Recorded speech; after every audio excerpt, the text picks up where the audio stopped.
China में एक 48 साल की महिला बिस्तर पर लेटी थी। सोते सोते उन्होंने करवट ली, हड्डी पर जोर पड़ा और हड्डी चट से टूट गई। ऐसा इसलिए हुआ क्योंकि उनके शरीर में विटामिन डी का लेवल बहुत कम था।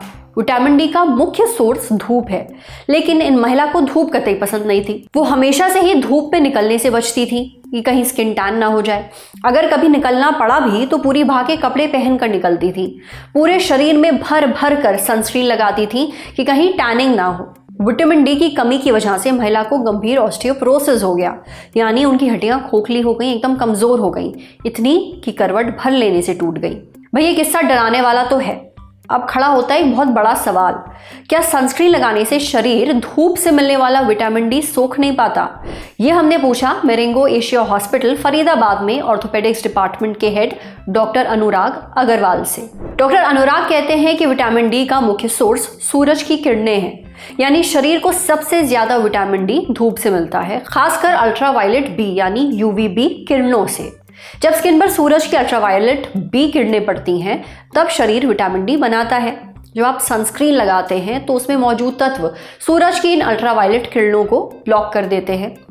कितनी अल्ट्रावायलेट बी किरणें ब्लॉक होंगी यह सनस्क्रीन के एसपीएफ पर निर्भर करता है। एसपीएफ यानी सन प्रोटेक्शन फैक्टर। अगर आपकी सनस्क्रीन का एसपीएफ 15 है तो वो करीब 93% किरणों को रोकता है। एसपीएफ 30 है तो वो लगभग 97% किरणों को रोकता है। एसपीएफ 50 है तो वो करीब 98% यूवीबी किरणों को रोकता है। जो लोग रोज बहुत ज्यादा सनस्क्रीन लगाते हैं, बिल्कुल भी धूप में नहीं बैठते, उन्हें नेचुरल तरीके से विटामिन डी नहीं मिल पाता।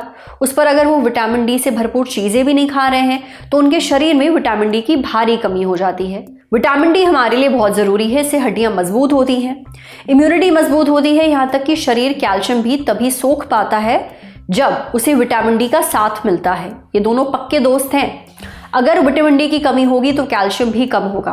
अगर आप दूध रोज पी रहे हैं और ये सोच रहे हैं कि शरीर में कैल्शियम की कमी नहीं होगी तो आप गलत हैं, क्योंकि आपके शरीर में पर्याप्त विटामिन डी नहीं है, इसलिए शरीर दूध से मिलने वाला कैल्शियम भी सोख नहीं पा रहा। विटामिन डी और कैल्शियम की कमी से होता है ऑस्टियोपोरोसिस। ऐसा होने पर हड्डियां कमजोर हो जाती हैं, फ्रैक्चर का खतरा होता है, जैसा उन चाइनीज महिला के साथ हुआ।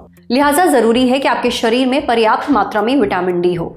इसके लिए रोज 15 से 20 मिनट धूप में बैठें, बगैर सनस्क्रीन लगाएं। अगर चेहरे को टैनिंग से बचाना है तो सबसे कम एसपीएफ की सनस्क्रीन लगाएं, वो भी केवल चेहरे पर। बाह और पैर खुले हों तो और भी बढ़िया है, वरना हल्के रंग के पतले कपड़े पहने। सुबह सुबह की धूप लेना सबसे बेहतर है, लेकिन हाँ, घंटों भी धूप में मत बैठिए, वरना धूप से स्किन जल सकती है। इसके अलावा अपने खाने में विटामिन डी से भरपूर चीज़ें शामिल करें, जैसे दूध, दही, पनीर, छेना, चीज़, मशरूम, रागी, मछली और अंडे की जर्दी। अगर आपके शरीर में विटामिन डी का लेवल बहुत ही कम है तो डॉक्टर की सलाह पर आप इसके सप्लीमेंट्स भी ले सकते हैं।